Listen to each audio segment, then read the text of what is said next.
Good morning, respected faculty members. Today, I would like to discuss about that subject name is the VLSI design.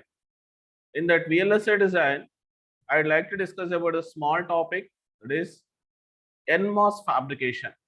So how we can able to fabricate the Nmos transistor? What are the basic requirements for the Nmos fabrication? We will discuss. Okay, so this is the general structure of the Nmos transistor. So in this general structure of the Nmos transistor consists of the P substrate material, and next one is the N diffusion, and next one is the source terminal, gate terminal, as well as a drain terminal. So these are the basic requirements or these are the basic terminals of this Nmos transistor here. So in this class, I would like to discuss about that how we can able to fabricate this type of structure by using the different types of fabrication steps. So in generally to fabricate these NMOS transistor or the PMOS transistor or any type of semiconductor material, so compulsory we require the one basic element is known as the silicon material. So by using the silicon material only, I can able to fabricate the required PMOS transistor or the NMOS transistor. So that's why here I am discussing about that. So this is the general structure of the silicon structure. So whenever I am adding the dopants, so here I am adding the third group elements, it will create the P-type material. When I am adding the fifth group elements to this silicon material, so it will forms the N-type material. So that we require the whatever the substrate. For example, suppose if you observe in this slide, here I require the P substrate here. So P substrate is directly not available. So here I have to create the P substrate. How I can able to create the P substrate here? I can able to create the P substrate by adding the dopants to the silicon material. So by adding the dopants to the silicon material, I can able to convert the silicon material to the P substrate.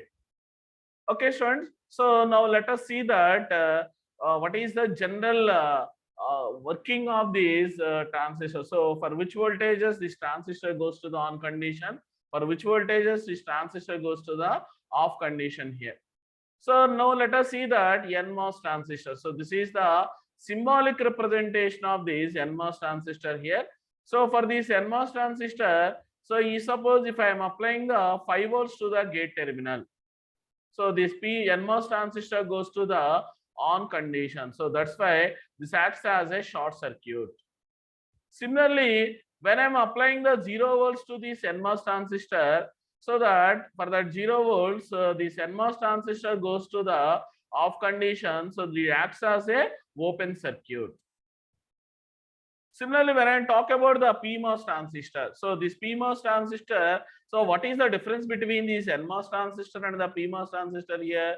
So at the gate terminal, so it having some bubble type of symbol at the PMOS transistor here. So for this PMOS transistor, here I am applying the gate voltage is the 0 volts. When I am applying the gate voltage is the 0 volts, this PMOS transistor goes to the turn on condition. So that's why this turn on condition can be represented as the short circuit. That short circuit can be represented as the closed switch.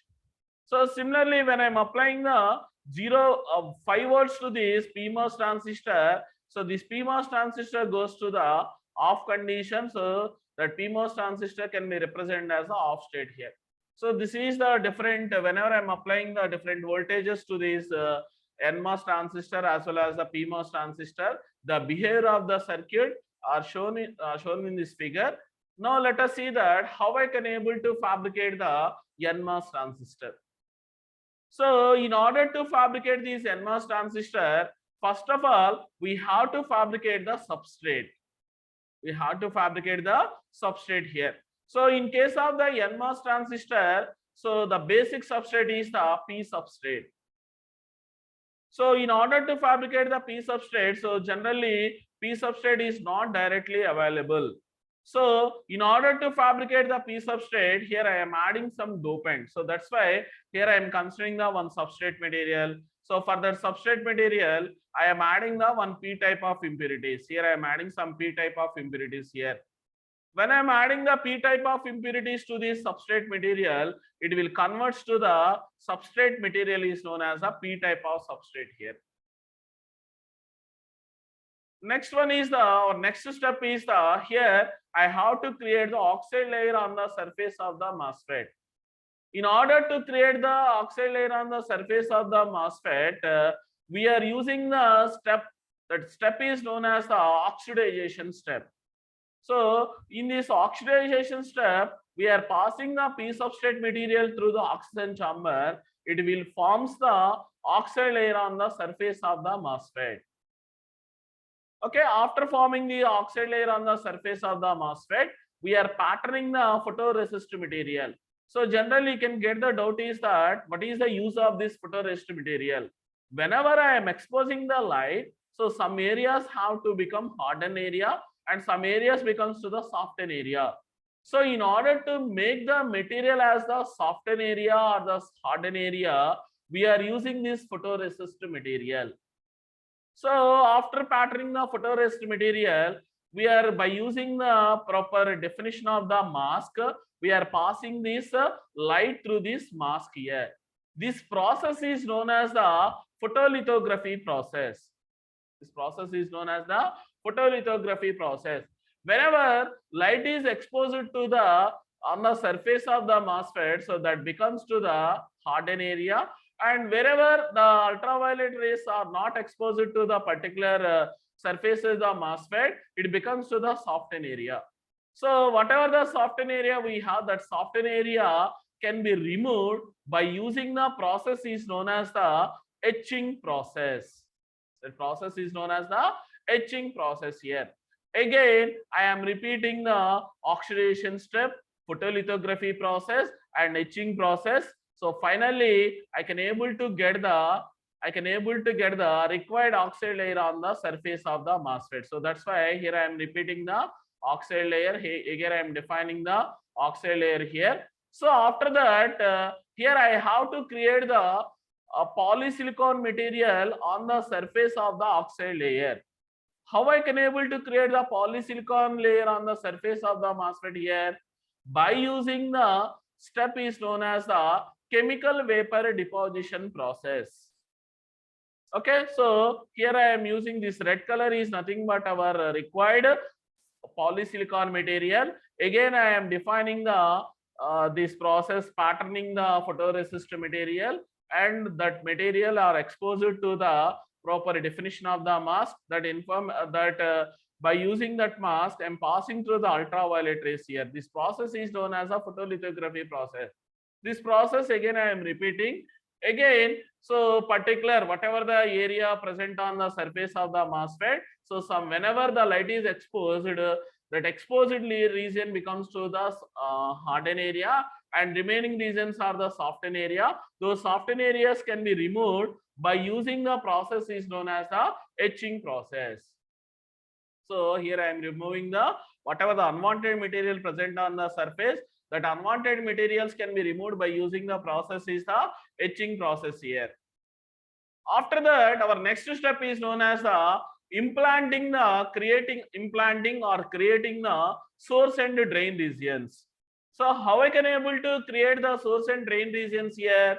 By using the process is known as the ion implantation process. The step is known as the ion implantation process here. So generally, ion implantation process is the suitable process when compared to the diffusion process. So here, in case of the diffusion process, the doping profile is precisely not controllable. So that's why we are using this process is known as ion implantation process. By using this ion implantation process, I can able to create the required source and drain regions properly by using this ion implantation process here. So this type of ion implantation process, by using this ion implantation process only, I can able to create the self-aligned MOSFET. So self-aligned MOSFET is nothing but there is no source and drain regions under the beneath the surface of beneath the oxide layer. So we are creating the source and drain regions very exactly. After that, we have to create the source terminal, gate terminal, as well as a drain terminal. So in order to create the gate terminal, source terminal, as well as a drain terminal, I am using the process is known as the metallization process. That process is the metallization process. So in order to create the metallization process, I have to create the isolation between the gate terminal, source terminal, drain terminal. In order to isolate the gate, source, drain terminals, here I am repeating the step is known as the oxidation process. Okay, this process is the oxidation process. Whatever the oxide layer we have, those oxide layers can be cut down as per the requirement. These trenches are filled with the liquid aluminum material. So here I am filling with the liquid aluminum material. This process is known as the metallization process. So like that, I can able to fabricate the required gate material, source materials, drain materials, substrate materials, source materials, drain materials. By using all these steps, I can able to fabricate the required NMOS transistor. So after fabricating this NMOS transistor, we are using by using this encapsulation or the packing procedure, I can able to pack the device. I can able to deliver these products to the required customers. Okay, sir. Thank you, sir.